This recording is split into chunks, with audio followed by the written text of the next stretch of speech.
不能帮我把这个亲手交到他手里，不能让任何人知道。那这饭咱俩吃。你要想算就算呗。行，我帮你。哎，但你得告诉我，你们之间发生过什么？他为什么送你车？等这事儿过去了，过段时间再告诉你。行。记住啊，必须得交到他本人手里，不可以让任何人知道。放心吧。好了，我走了。哎，我送你啊。不用了，不想再和这车再见。我说我开我车。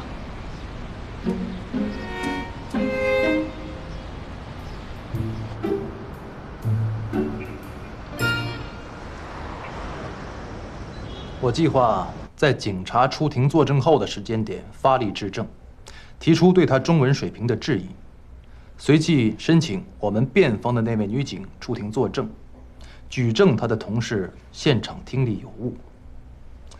如果一切顺利的话，在这一环节我们就可以完成推翻诉讼方顶包指控的任务。接下来辩方举证，我会提交你6月底回国、8月初返回美国的机票信息以及出入境记录，证明你没有及时接到交通违章信息。我的当事人在这起车祸中，双腿遭遇毁灭性碾压伤，造成双腿高位截肢至大腿近端临近胯部，经鉴定为5级伤残，永久丧失行走能力，未来生活不能自理。大家请看这张照片，这是我的当事人在车祸第一时间拍摄的伤情照片。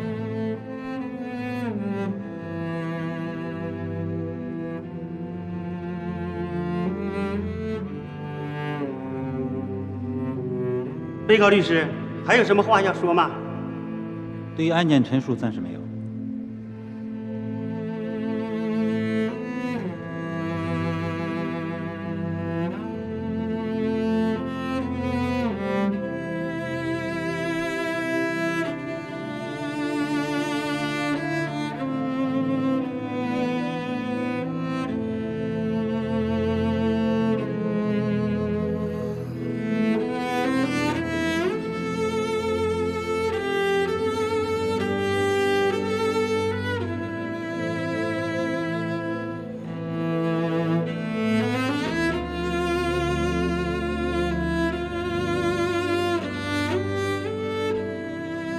书生，书生，你还有什么想法或者建议吗？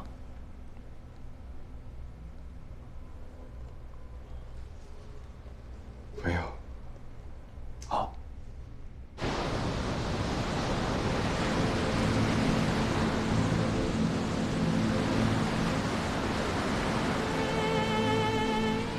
在想什么呀？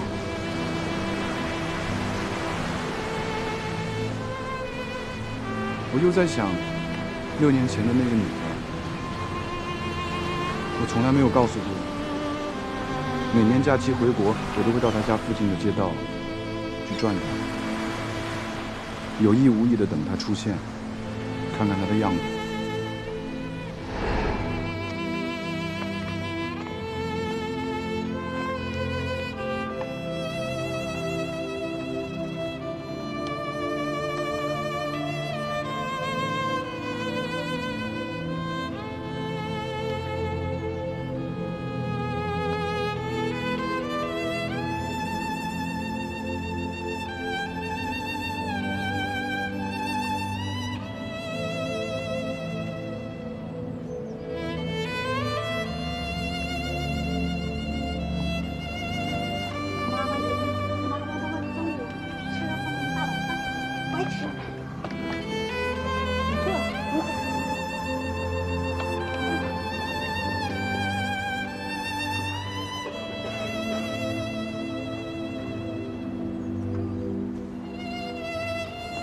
还得是我宝贝儿，你的手啊，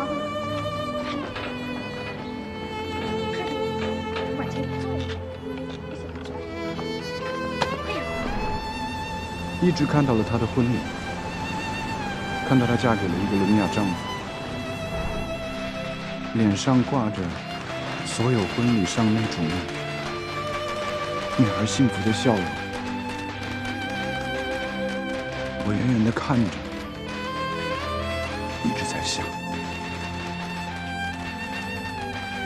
如果我没有犯那个错，他至少要比现在更开心、更幸福吧。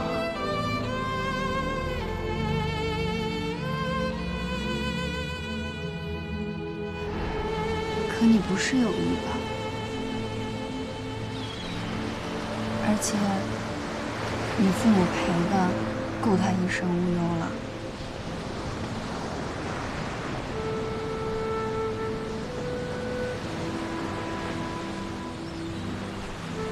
所有的痛，身体的、精神的，难道真的可以用钱去抚慰和抹平吗？可你们已经尽力了。我尽什么力了？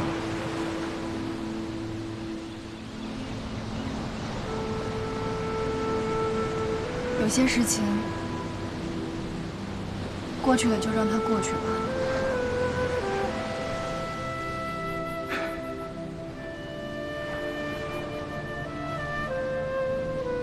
事情可以过去，但是关于对错的定义，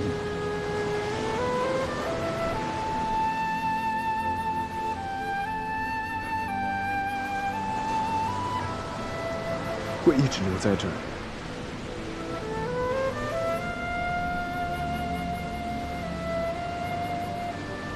怎么做是对，怎么做是应该。这两个难道不是同一回事吗？应该做的就是对的。从小我们都被教育应该做对的事儿，可是长大以后我才发现，对和应该往往是两码事儿，而且南辕北辙。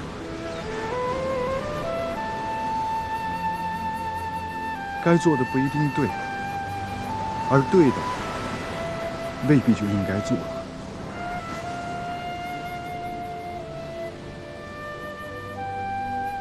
选择对，会不会辜负和伤害那些为你好的亲人和朋友？而选择应该，对自己到底是一种保全，还是一种伤害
？All rise.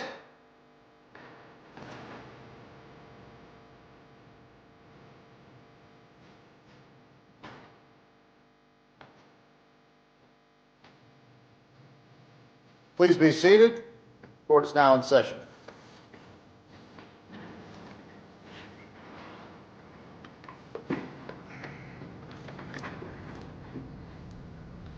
Morning, Mr. Hsu.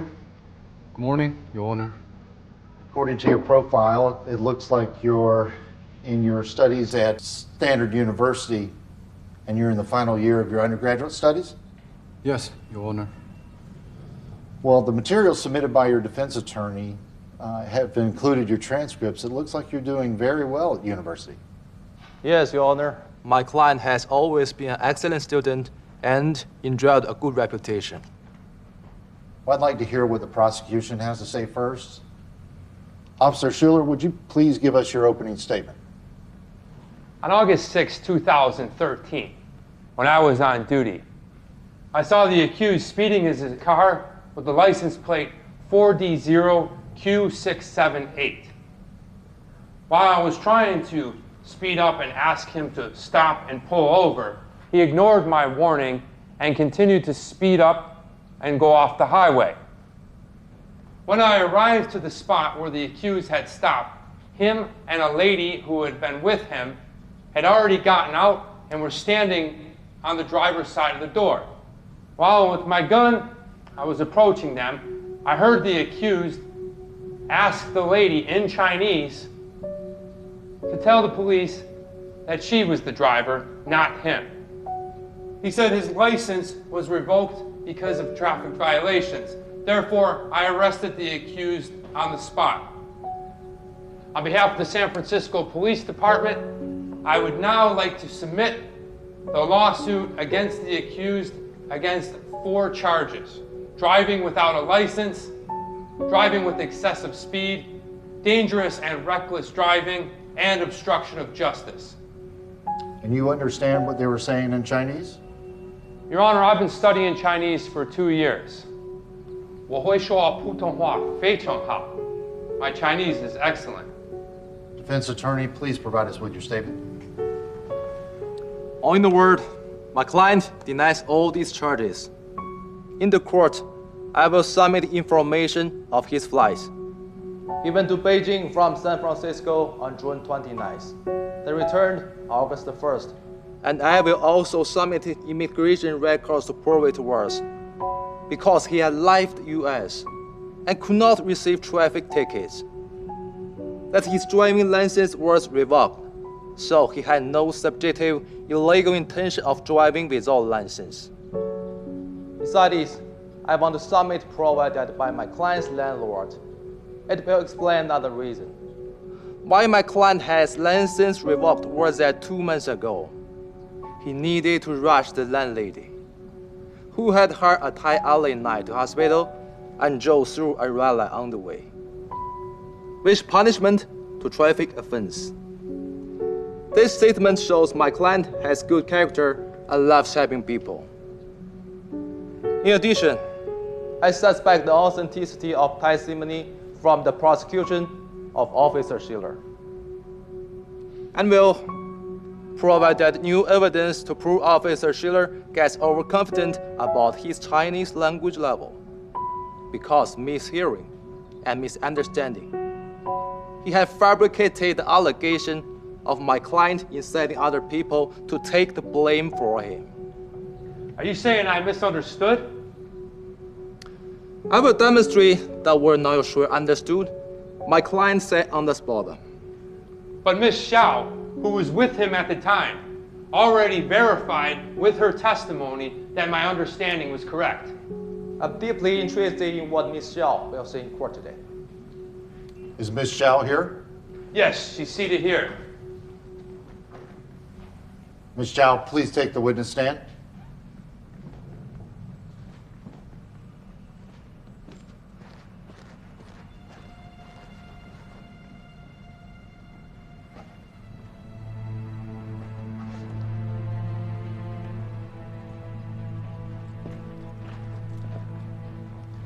Place your hand on the Bible.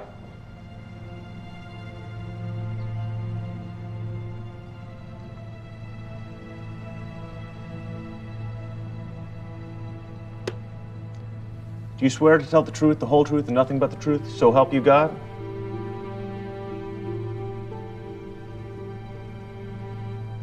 Yes, I do.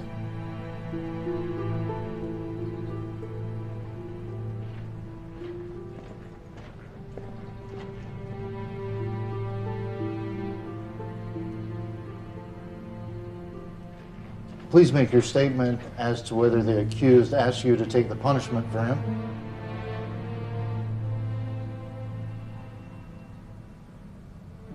Ms. Zhao, please answer the question.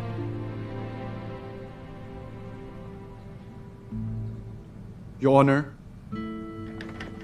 please forgive me to interruption.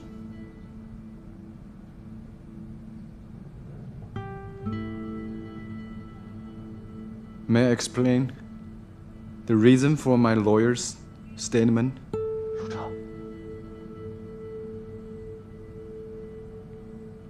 Okay, what's your statement?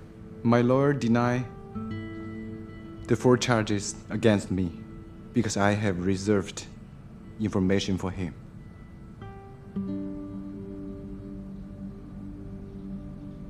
As for the 4 charges, Your Honor, I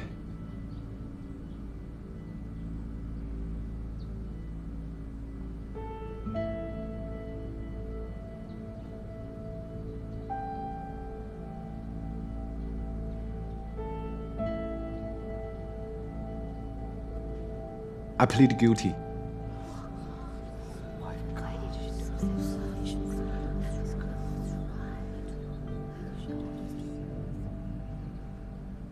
I confess, because I was busy with preparing for exams and back to China to attend my girlfriend's commencement. I failed to get my license restated in time. After it was revoked. I confess. On August 6th, the day when it happened, I had not planned to drive in the first place. But my friend who had agreed to drive me to the airport was out of contact. Therefore, I had no choice but to pick up my girlfriend myself and then cost unlicensed driving. I confess, because my girlfriend had been sent to hospital for a sudden illness happened on the plane. I was so worried about her that I overspeeded. At last, I confess. When I was about to be arrested by Officer Schiller, I asked Ms. Xiao to take the blame for me.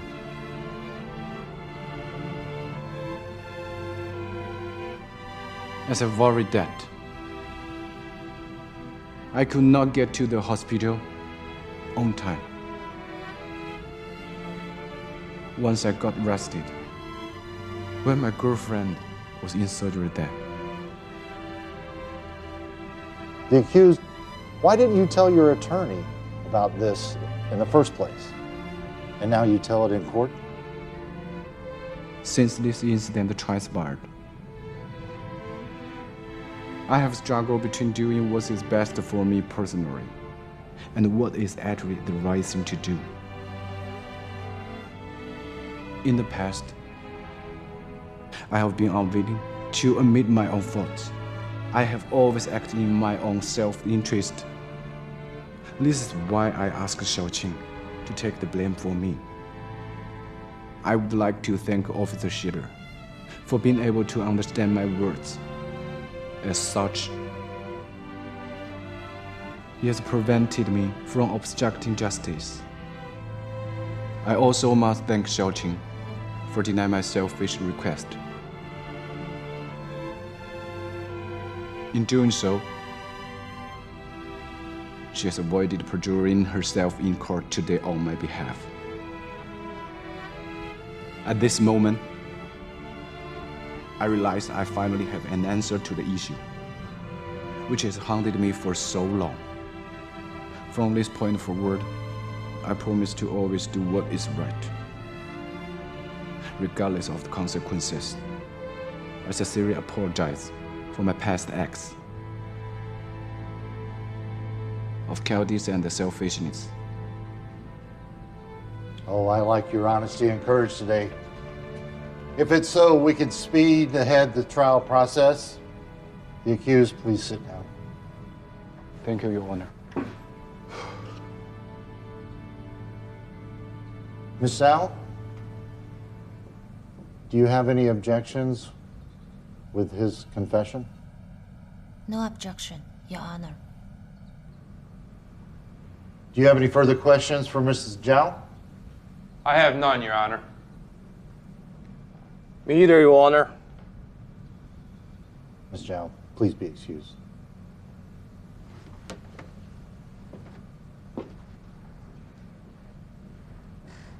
Defense attorney, do you have any further witnesses to testify?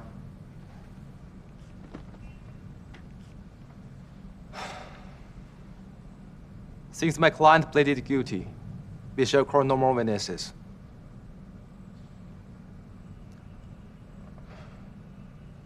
I apply to the court to submit of his flights, arrival record, payment of fine, consideration for reinstatement from his driving license, and statements from the landlady. I hope the court consideration about them. Despite a short time, I believe that Your Honor has learned my client has good character, and he has no subjective intention for what he was accused of. And as you can see, my client is also a man who had the courage to bear responsibility and face up to whatever it takes. Therefore, we expect the court could give him a reasonable judgment so that he could get more opportunities to serving the society instead of just taking the punishment. This is very justice my client wishes and welcomes. There is something I'd like to say before making an announcement on this. To confront is the precondition of correction, as well as the beginning of all proper cognition. To confess one's own sin is the greatest bravery for everyone. Again, I'd like to express my admiration for Mr. Shi, for your courage and making a comforting trial. Now I'm ruling that the accused, Xu Shi, is guilty of all 4 charges and is fined $1,000 and to perform 100 hours of community service.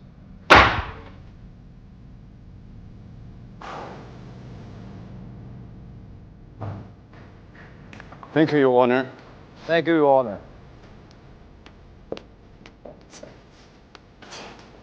先走了。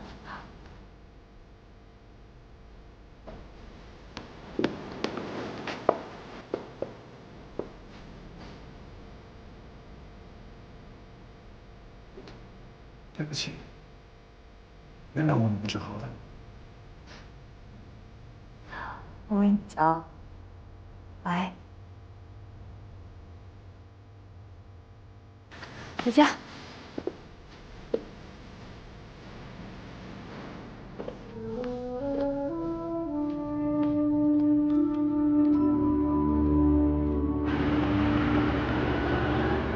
这个书彻推翻了律师定好的无罪辩护策略，当庭向法官认罪。我们之前所有的努力，全都白费。结果呢？结果倒是不错，罚了点小钱儿，判他社区服务100个小时。也许是他诚实磊落的态度，让法官产生了好感，轻罪轻判。但依然会留下案底。这就是他认为做的对的事儿。哎，都怪我办事不力。你该做的都做了，不能怪你。况且已成定局。好了，不说了。你项目的事儿谈得怎么样？哦，基本达成共识。CA 亚洲总裁知道了我们拒绝变成外资企业装配车间的强硬立场，对我提出引进核心技术。培养自主技术，中方完全掌握自主知识产权的合作计划，全盘接受。但是决定权还在CE董事会。接下来就看美国佬愿不愿意为了市场打破技术壁垒了。你要牢牢记住，这次竞标的主角依然是外资独资或合资企业，他们的战略依然是 Made in China， but made by Germany, made by Japan。所以你要牢牢抓住自主知识产权，这是你唯一的一张制胜王牌。明白。再见。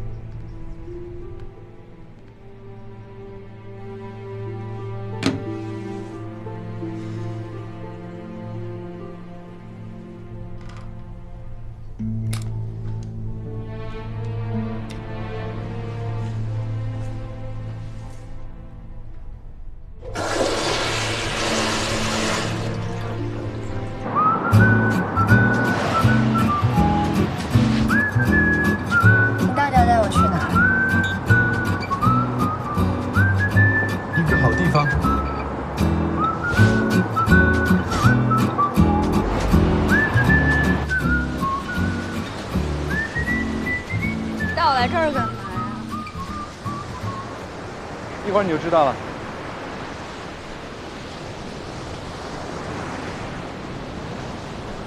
小心啊，这有个石头啊，你硌脚。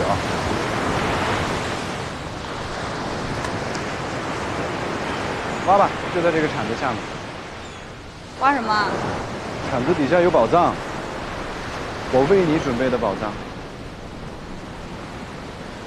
今天是4月1号吗？愚人节啊？你看我这样子像逗你吗？挖不出东西来，也是小狗啊。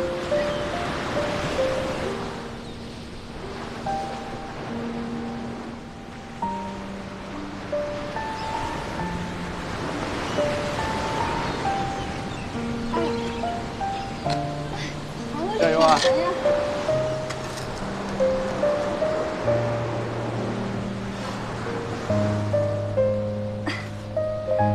埋的那么深啊！快了。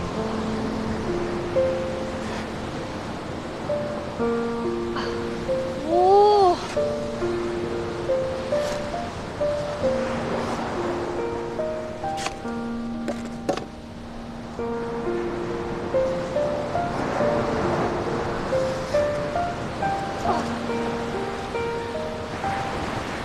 这个什么时候埋这儿的？在很久很久以前，你不想打开看看？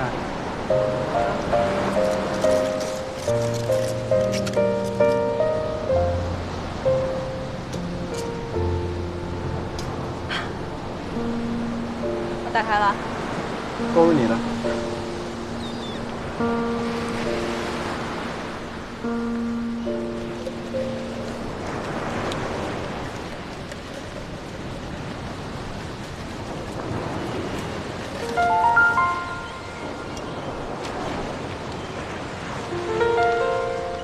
今天连续第10天吃 In and Out， 杨洋，我疯狂的想吃你做的醋溜白菜、红烧排骨。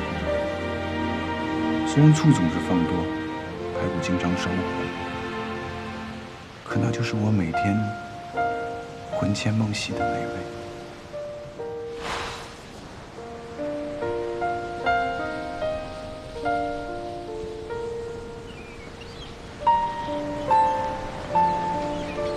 今天发生了我到美国以后第10次被骚扰，也是我第10次坚贞不屈、守身如玉。老鹰，有那么几秒，我心一横，想将身放纵，把它当成你，但仅仅几秒就幻灭了，因为没有人，哪怕有1分像我。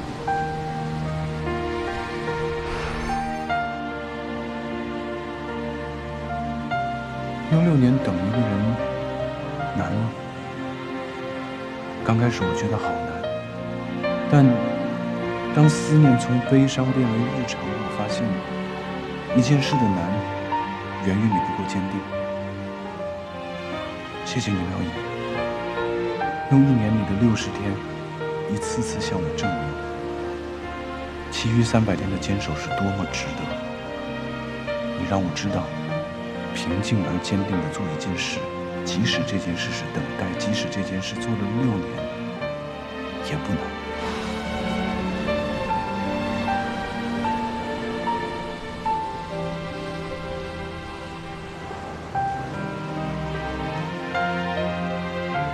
由于长期不近女色，我在周围人眼里已经变成了一个怪咖，觉得我匪夷所思者有之，认为我奇葩异美者有之。做一个守身如玉的青年好难。苗爷，苗爷，你在想我吗？苗莹，距离你来却还有1778天。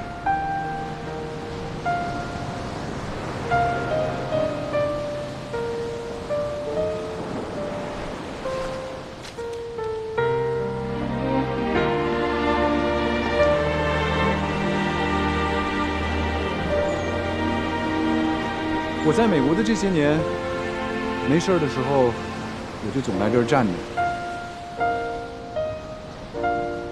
站在这儿看海，因为我知道，你就在海的那边。有的时候看着看着，就好像能看到你早上起床，在刷牙洗脸。吃饭、学习，晚上关灯、睡觉。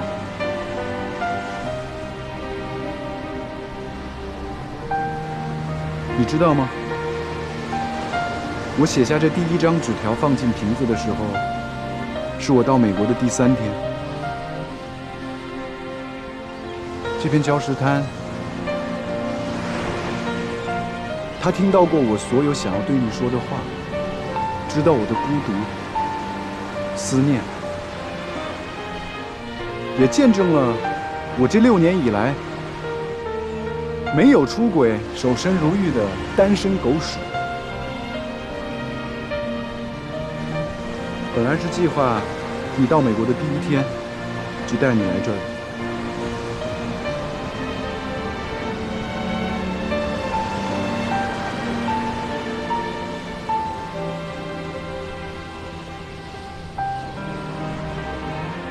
妙英，你愿意嫁给我吗？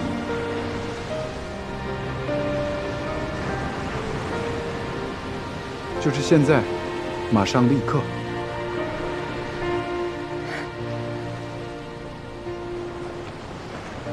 我愿意。现在，马上，立刻。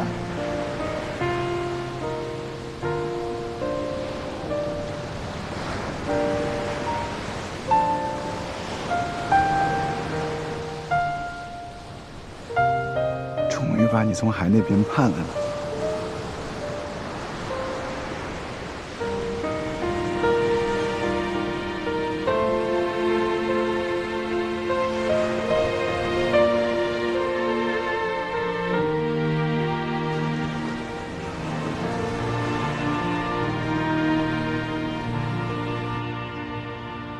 署长，妙英跟我说了一下庭审的过程，结果还不算太糟。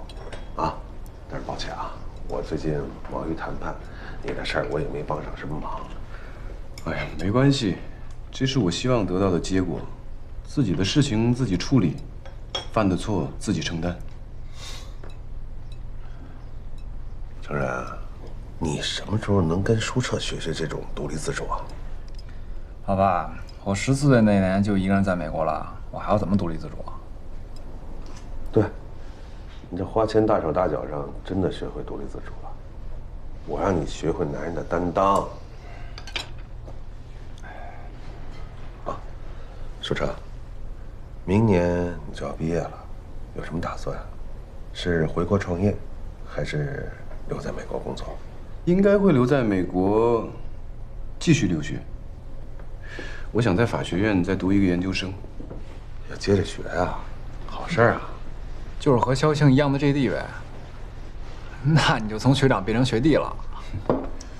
你什么时候有的这个想法？我怎么从来没听说过啊？哎，有一段时间了，就是总觉得自己脑子里还有很多的疑问，想通过学法来找到答案，所以就想再深入的学习一下。你父亲是不是想让你今后从商啊？那是他的希望，但不是我的希望。学法不代表不能从商呀。哎，爸，我今天呢就借这个机会向您隆重的介绍一下书社正在研发的项目，叫做域名解析服务器。叫域名解析服务器。哎，这是个什么东西啊？给我说说。打个比方吧，域名呢就是企业、金融机构、银行还有网络商城在网上的一个网络门牌号，一旦被黑客攻击，或者是说系统自身出现漏洞，就很有可能会出现问题，甚至这个门牌号都会丢失，所以大家都会找不到它，网络就会瘫痪。那域名解析服务器要做的事情呢，其实就是防止他们被黑客攻击，保障他们的网络安全性吧。这是关于网络安全的产品，市场前景非常大呀，我很看好啊。你找到了风投没有？说实话，其实现在风投不是很好找，但是我对我的产品非常有自信，找到风投，我觉得只是时间的问题。还找什么风投啊？直接让我爸做你的天使投资人，这不2好变1好了吗？不知道我有没有这个荣幸，成为你的投资人啊？我不能接受您的投资。为什么？因为我们有这层关系啊。就算是正常的商业投资行为，我也怕会给我爸带来麻烦，甚至是风险。你考虑的非常的周全。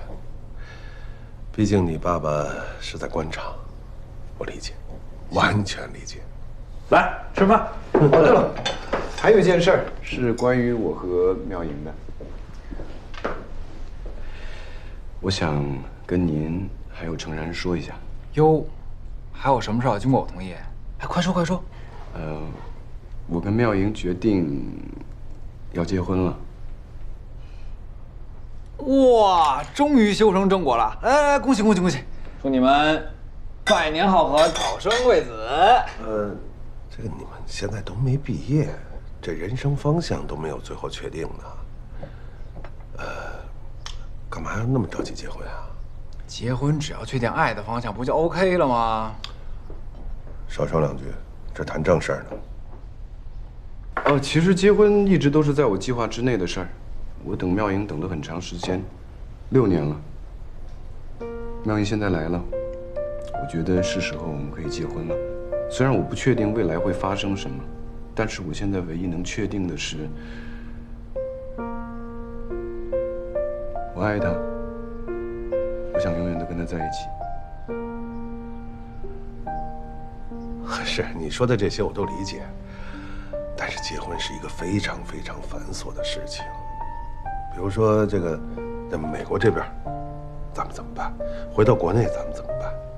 还有包括你们结了婚以后住在哪个地方，啊，是不是要装修买家具？何况我跟你父母都没有正式见过面呢。这些事儿我跟妙莹已经商量过了，我们不准备大办，就是想先走一个法律程序，先注册，然后他就搬到我在美国租那个地方，然后开始我们的生活。就这么简单？对啊，就这么简单呀。反正我跟舒哲想的一样。这未免太草率了些。结婚不是你们2个人的事儿啊。你想想，你家里有很多亲戚朋友吧？咱们家也是，都需要通知交代，对吧？更重要的事情，这件事儿，你跟你父母商量了没有？还没说，但是我会跟他们商量。你看看，爸，您就先表个态，您到底是同意还是不同意？我爱他，我想永远的跟他在一起。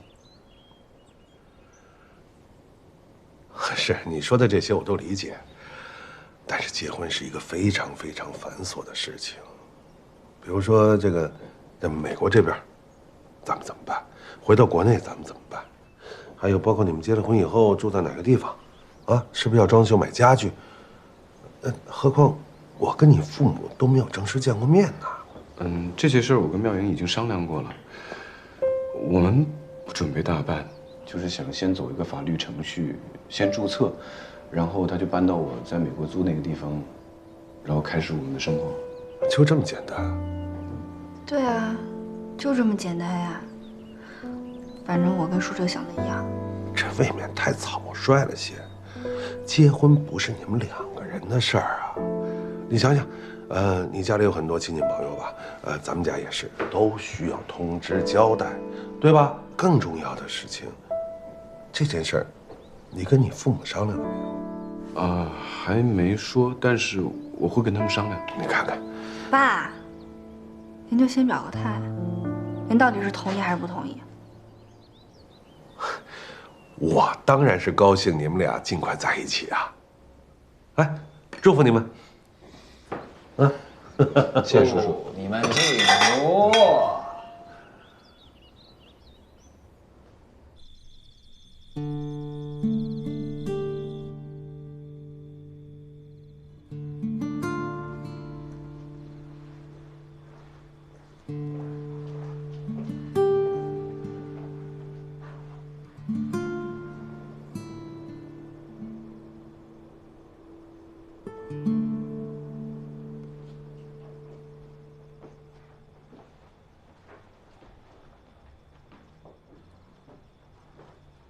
爸，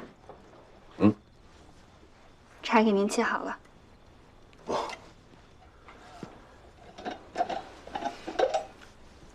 您今天是不是有什么话，当着舒澈的面不好说呀？嗨，就是你们一下子提出要结婚来，我觉得有点突然。我怎么感觉您不是衷心的替我们高兴啊？谁说的？我当然衷心替你们高兴了。你是我女儿，我当然希望你幸福，而且我相信舒澈一定是能够给你幸福的那个人。可是您看上去忧心忡忡的。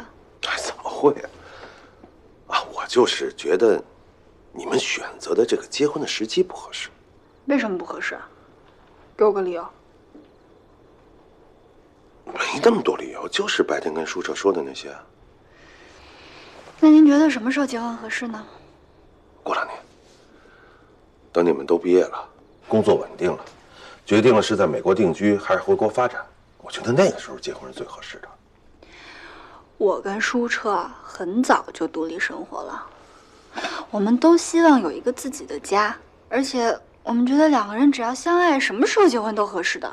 你看，你们总是强调婚姻是2个人的事儿，你们这么想就过于自我了。婚姻从一开始就不仅仅是2个人的事情了，它就像一场商业合作，而且是终身的。更何况，舒澈的爸爸是个市长，你又是一个上市集团的大股东和继承人，所以注定你们就不是普通人家的孩子。你想想，你们的婚姻怎么可能只是你们2个人的事情这么简单呢？我们从谈恋爱的那天起，舒澈他就有个当官的爸爸，我是您女儿，我们从来没有把我们的背景关系想得那么复杂，我们只是单纯的在谈恋爱。我现在就把话给你放到这儿，舒澈他们家也一定反对你们现在结婚。我真心觉得你们没有反对我们结婚的理由啊。那你给我一个你们为什么非要马上结婚的理由？除了相爱，结婚需要理由吗？我从小到大您对我不闻不问的，我的成长，我的恋爱您参与过吗？您给过意见吗？我现在跟您说我要结婚，您反应怎么那么大？我告诉你，妙莹，你现在代表的不是你自己，你还是我的女儿，伟业家族的继承人。你出生就肩负着家族的使命，你知道吗？你要做什么，不做什么，你不能仅仅为自己考虑，不能那么任性，因为你不是平常人家的孩子，所以你更没有平常人家孩子的自由。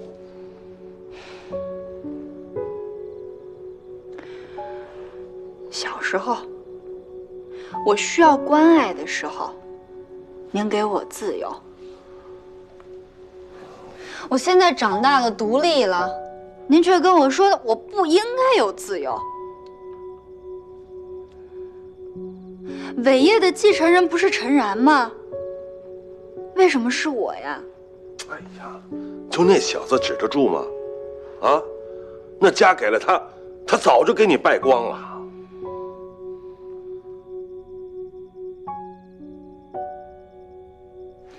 爸，您跟我说真话，您是不是反对我和舒澈结婚？我不反对你跟舒澈结婚，我只是建议你们晚2年结婚，明白吗？不明白，我越来越听不懂您说的话。哎，晚2年。我今晚去舒澈家住。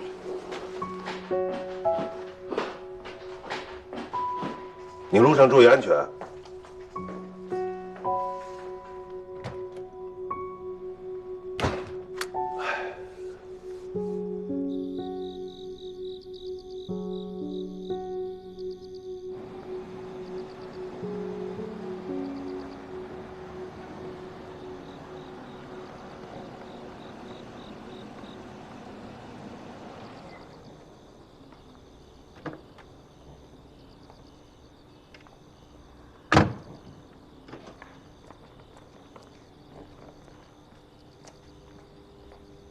我们只是打算先在美国注个册，成为法律上的夫妻，没想过要大张旗鼓。当然，以后也会按照双方家里的要求补办婚礼。这不是重点，那您说什么是重点？重点是你在美国仗着我鞭长莫及，发生任何事情不和家里沟通，更不要说听我们的意见了。就像刚被庭审被起诉，你在电话里只字不提，把我们蒙在了鼓里。你不但剥夺了我们的参与权、决策权，我们现在连知情权都没有了。你要干什么？你这是要干什么？我就知道康律师会向您汇报。他要是不说呢？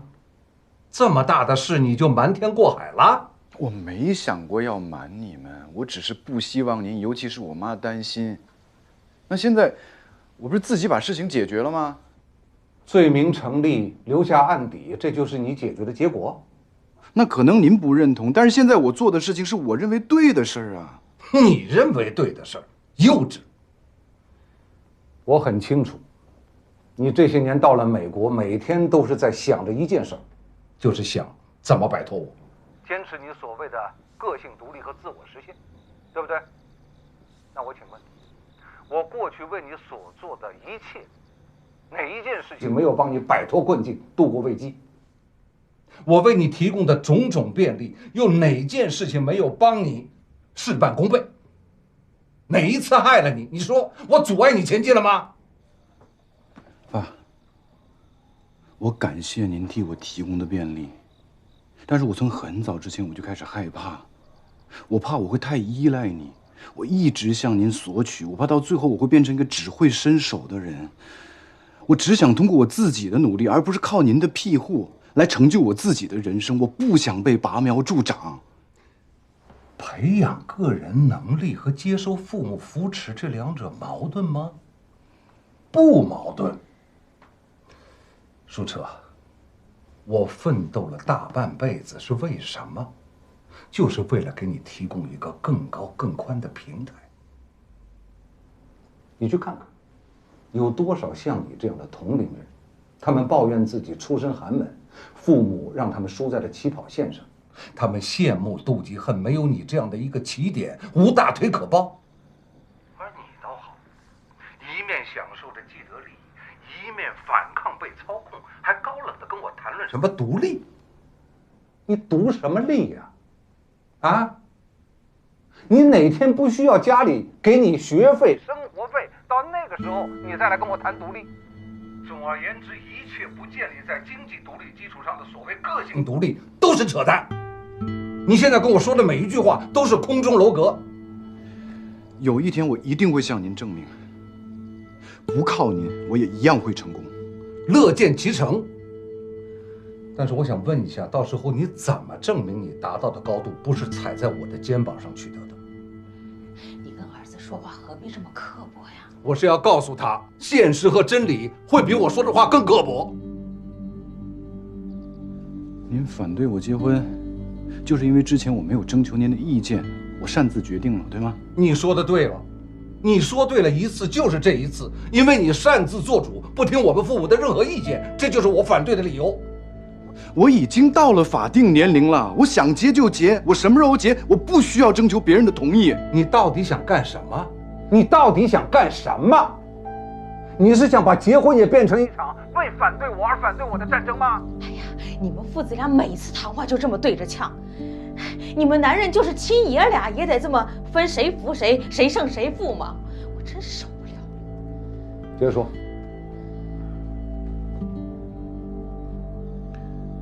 爸，我不会用结婚这么重要的事情来跟您赌气，我也希望能够得到我妈跟您的祝福。我是你的父亲，我永远都会祝福你。但是对于你现在做出马上要结婚的这个决定，我的态度明确，不同意。希望你能够慎重考虑我的意见。另外，我要提醒你，在做任何重大决定以前，你有履行和父母沟通的义务。义务，懂吗？我会了，再见。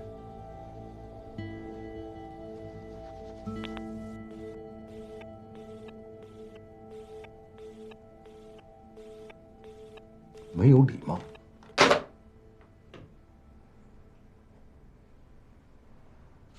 好，别往心里去啊，别跟你爸爸生气。你也别往心里去，他们不是在针对你。那他们为什么要反对我们结婚啊？其实我都不明白，我甚至不知道我怎么就跟他吵起来了。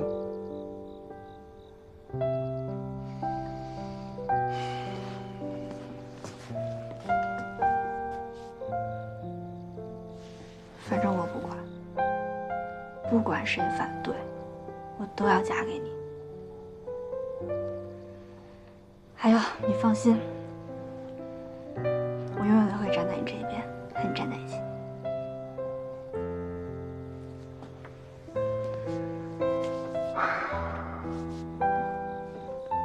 只要心在一起，就什么都不怕。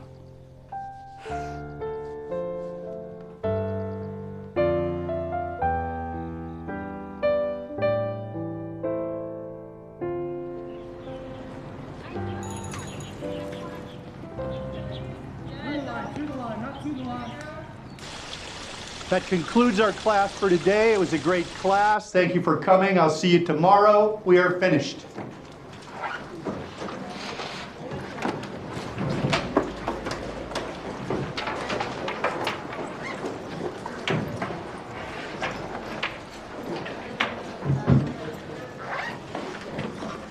Hi， 你选修了我们法学院的必修课啊？我想听听刑法。难道你要来我们法学院上研究生？还没决定。欢迎你加入，成为我的同门师弟。哦，对了，那天你在法庭上真的非常帅，之前我没有想到你是这样的一个人。之前你认为我是什么样的人呢？之前就觉得你一定是家里全都安排好了，遇到什么麻烦全都丢给父母。难道你不怪我挡你的财路吗？什么意思啊？当然，也许你现在已经得到好处了。哎，你想表达什么？听讲清楚。我说的还不够清楚吗？麻烦让一下。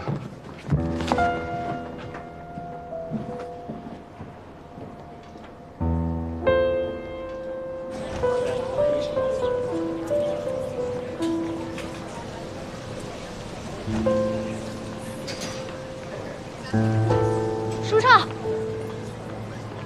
你必须把话说清楚。什么财路，什么好处？你说哪件事儿啊？如果这件事情跟我无关，我也无权评价。那就是和你有关的。好在没有几件。你对我的评价是什么？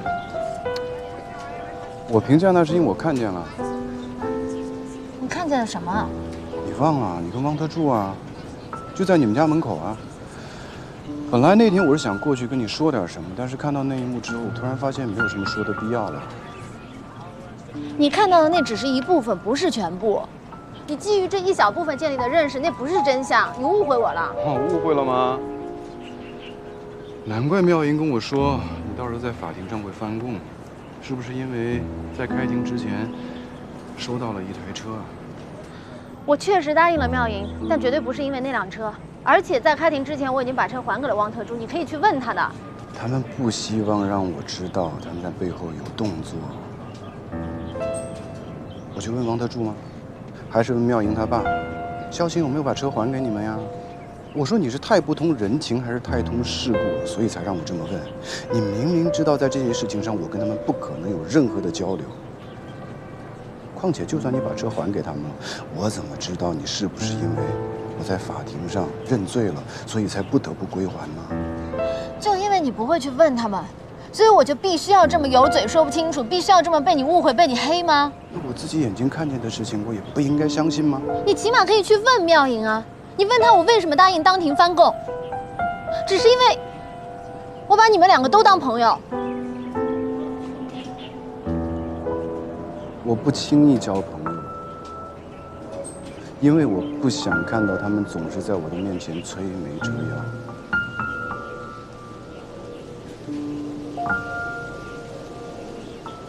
其实软弱和贪婪虽然不值得夸耀，但也并非不可原谅啊。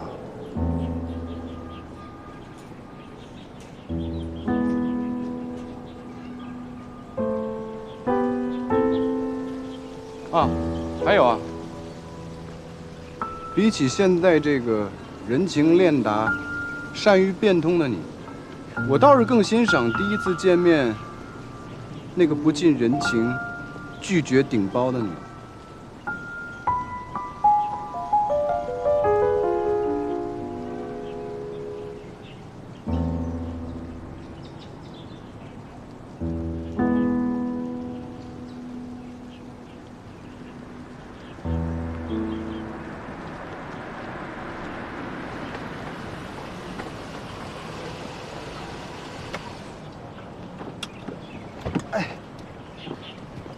哎呀，多面连环扣把我扣来，是不是为了那顿友谊的小酒？我让你交给汪特助的那辆车呢？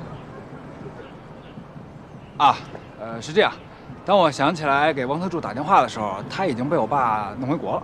你没有还给他？啊，还了，但是没还了。哎，他已经走了，这也不能怪我。那车呢？车在哪儿啊？到底在哪儿啊？我把它给一朋友了。什么？你为什么要这么做？因为老王说这车是公司财产，这直接让我放公司。那公司财产就我爸财产，我爸财产就我财产，是吧？然后你就私自给了别人。我那几天被他们逼得有点狠，跟他们赌输了，赌有点大，一时拿不出现金，这一摸兜，看这把车钥匙就甩给他了。就说这车被你还赌债了是吗？你也别介意，一辆小破车，这老王不介意，我爸也不会介意。但是我介意。不就是老王借你开了几天公司的车，这么不值一提的小事儿吗？这车是你爸让汪特助交给我，让我作为当庭翻供的贿赂金，这就是我为什么必须要让你在开庭之前还到他手里的原因。还有这么复杂的黑幕呢？我拜托你陈然向你爸去解释清楚，行吗？告诉他你可以证明我是在开庭之前就把钥匙交到你手里的。我也求你了，女神，能不让我爸现在知道这事儿吗？你洗白了，我就黢黑的了。这商婚这账我爸还没跟我算呢，再让他知道我挪用公款还赌债，我就玩完了。这你能不能给我留条活路，你总不忍心看我去送死吧？所以我的清白跟你们所有的事情比起来都不重要，都不值得一提，是吗？那你也不能这么说呀！我不配跟你们上流社会的人为伍。从今天开始，我不会再让你们误会我崔维折腰。不是谁上流谁不配啊？不是你什么意思啊？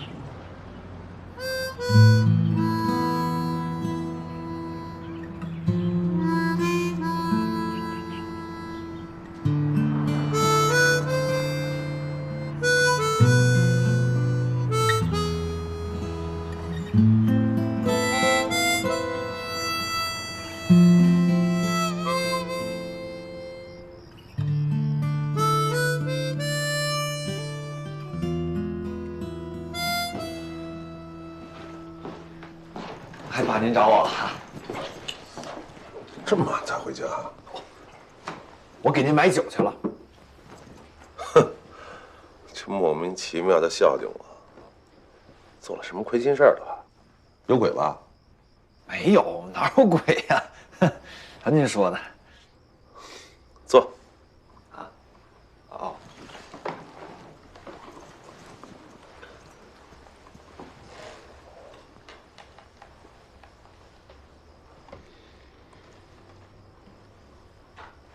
爸，您找我什么事儿啊？哦，明天啊，绿卡父母要到家来，跟他们见面之前，我必须先摸摸你的底。你必须老老实实回答我几个问题。爸，您怎么一下突然弄得跟审讯似的，特别严肃紧张？咱俩是一伙的。我就是想搞清楚你到底是不是跟我一伙的。您就这么对我没信心？没信心。那成，您问。这绿卡啊，是看上你了。啊，你看上他没有？您觉得呢？我觉得你看上他了。绝对没有。没有？没有。没想跟他假戏真做，一起过日子？不想。那万一他2年以后咬死不跟你离婚，你打算怎么办？这我不怕，我直接到移民局告他去，让他的绿卡作废，被遣送回国。你说我一美国公民，我怕什么呀？就是，反正你也不怕，这事儿你也想好了该怎么办了。那行了，明天啊就不谈了。哎，不行，还有一个事儿您得帮我解决了。哎，这个，哎，我帮你，就是他老是纠缠于我，严重阻碍了我这个人身自由，还有这恋爱自由。您是过来人，您帮我想想辙，看看怎么办。儿子啊，你要搞清楚一点，绿卡就是想利用这2年把你搞定，跟你弄假成真，知道吗？你这成天稀里糊涂左摇右摆，态度暧昧，才给了他这个可乘之机。我就是心太软。您说一女孩喜欢我，虽然我不喜欢她吧，那也不能让人太难堪，是吧？再说了，但我也没吃亏呀。你说我怎么有你这么个儿子呀？您又来了。你记住了，要想摆脱他的纠缠，只有一个办法，马上离婚。那他要是不同意怎么办啊？他要是同意，我能请他父母来吗？明天就是要解决这件事情。哎，那钱的事不用你操心，我还给他们家。你只要保证态度坚决，知道吗？行，没有问题。睡觉。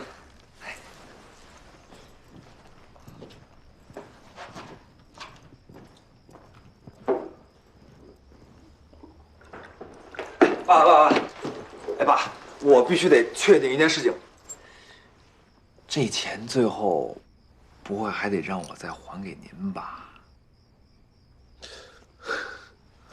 儿子，你拿什么还给爸？我还真不是看不起你。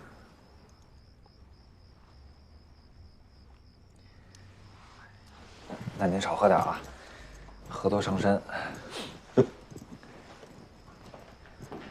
早点休息啊。谢谢你的酒。不客气，反正花的也不是我的钱。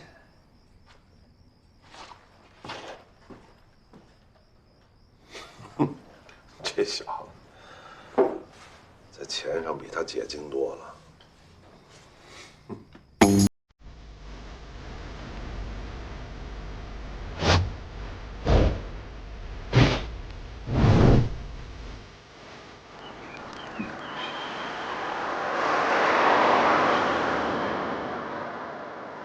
哇，宾利欧陆，他家不比他家差。你一会儿记着要说什么。咱们是邻之家，我先去迎迎他吧。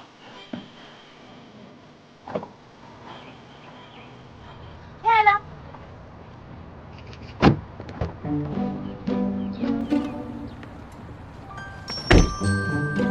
这是爸妈的见面礼，这个给你爸，这个咱姐。我的呢？先来拜见你岳父岳母大人。爸妈，这是你们女婿，不是比照片还帅吧？阿姨好。啊，你好，你好。让我仔细看一看。哎呀，这小伙子真帅，太帅了！哎，你看，这不比电视上那小鲜肉帅好几百倍吗？他眼光真好，我喜欢。不错不错。哎呀，见我这帅女婿一面可是真不容易啊！你好，你好，你好。我叔叔阿姨，你们给我吵的呀，开这么酷的车。我就知道你会喜欢这辆车。送你的。这不太好吧？这样。哎呦，多大的事儿，什么好不好啊？这就是我们送你的见面礼。但我告诉你，这不是我们选的，是我们女儿挑的。她说你喜欢这个，我们就买这个，我们就掏钱。知道你喜欢什么？有点太贵了。哎呀，肥水不流外人田，一家人，这有什么呀？多大的事儿？没必要这么破费吧？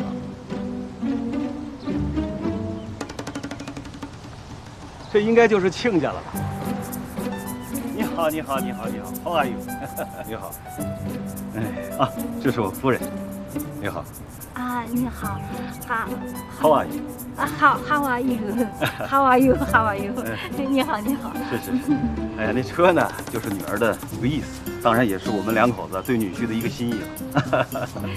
你看，这个我也不知道你的岁数比我大，比我小，我该是叫哥还是叫弟弟？头发都白了。哦，那从面相上看，那我得叫你哥。哥哥好，哥哥好，我叫金永富，以后你就叫我小金就行。哥哥好。常伟。您好，哥哥好。哎呀，总算是见到亲家了，太高兴了！哎呀，好极了。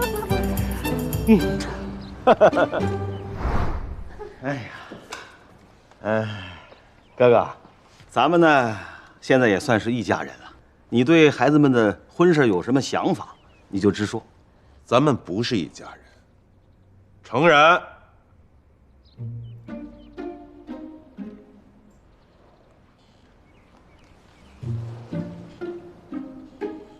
和金路的婚姻就是一场交易，不是真实的婚姻，这一点你们二位承认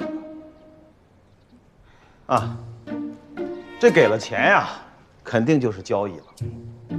但是这交易啊，它不一定不真实啊。对，真不真实，俩孩子自己最清楚。哎，露露啊，真实不真实啊？当然真实了吧，我俩受法律保护。诚然，你敢说咱俩婚姻不真实？咱能别咬文嚼字吗？双方人事不统一，咱们讨论出一个解决方案。我的解决方案是这样的，金先生、金太太，金路付给程然的那笔钱是你们出的。对呀，对呀。我今天把这笔钱还给你们，同时终止他们的商婚协议，让他们立刻离婚。金先生、金太太，你们的意见呢？我们没有意见呀。那也就是说，你们同意我这个方案？钱是我们出的，可婚是闺女儿结的呀，我们没有意见，我们都听闺女儿的。她要是同意你这个方案，咱们就这么办；如果她不接受，我们也没有办法呀。等会儿，你别在那大包大揽，这么大的事儿得问我女儿。宝贝儿，你说吧，你说你什么态度？我不离。程然，你啥态度？你想中途违约？说话，陈然。程然，你心里怎么想的？说。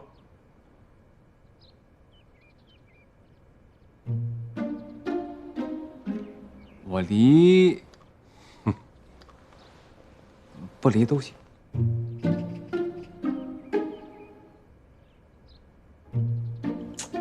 程先生，咱们当父母的都是为孩子活着，咱们得成全孩子。你看你把你孩子给逼的，这连话都说不清楚，结结巴巴的，你干嘛这么难为他呢？这俩孩子呀，现在都是成年人了，咱们不能老替他们当家拿主意呀。这要是放到旧社会好说了哈，咱包办他们结婚，包办他们离婚都行。可是现在咱说了不算呀。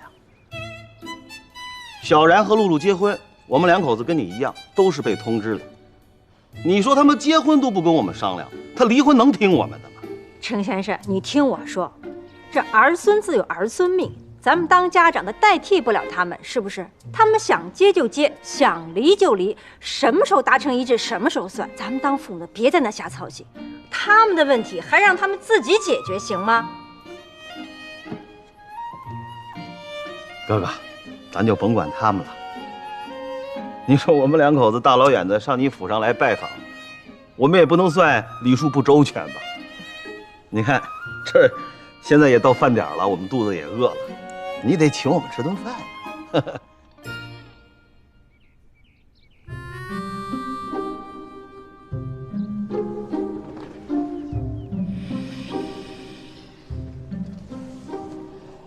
喜欢吗？喜欢，越看越喜欢。我也是，越看越喜欢。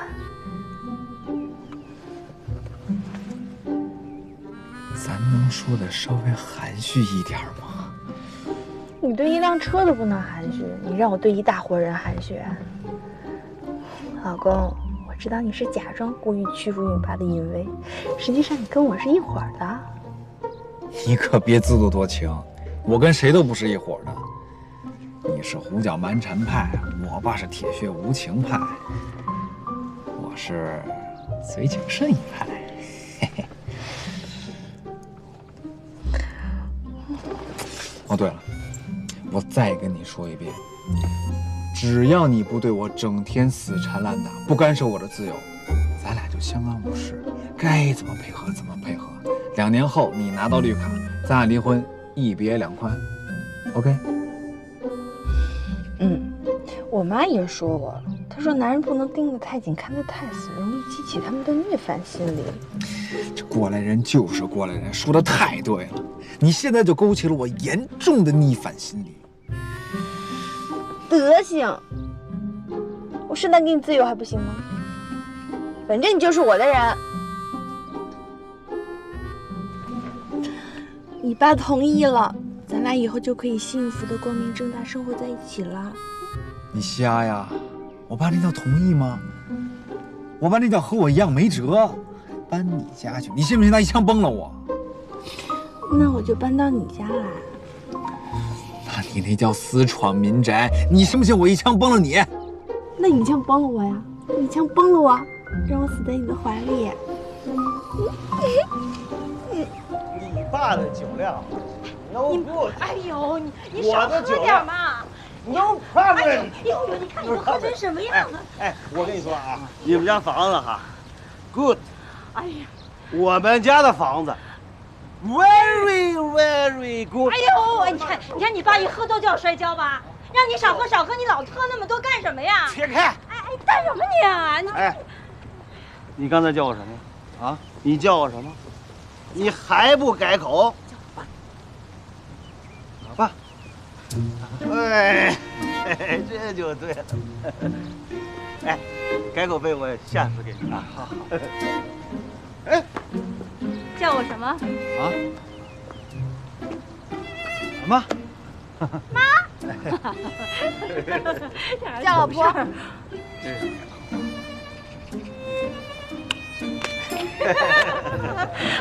啦，我们走。哎，走，没事吧？走了。好了，来走，你慢点啊，你慢点，慢点都，别摔了啊！再见啊！慢点。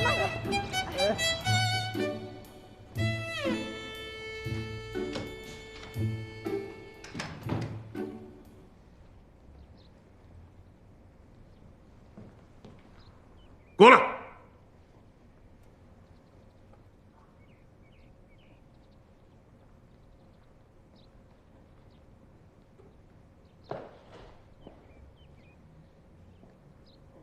我宣布2项决定：一，暂时取消你作为继承人的资格；二，我通知旧金山的分公司，禁止你在公司行使任何股东的权利，包括但不限于资金和人员的使用。2项决定立刻生效，直到你商婚解除那天为止。哎，爸，这第1条我认。第2条，咱能不能再商量商量？你少着跟我嬉皮笑脸的。你是个背信弃义的小人，有资格跟我讨价还价吗？那您要是不经济制裁我，也不会闹出今天这事儿。你再多说一句废话，我让你这辈子都当不了这继承人，你信吗？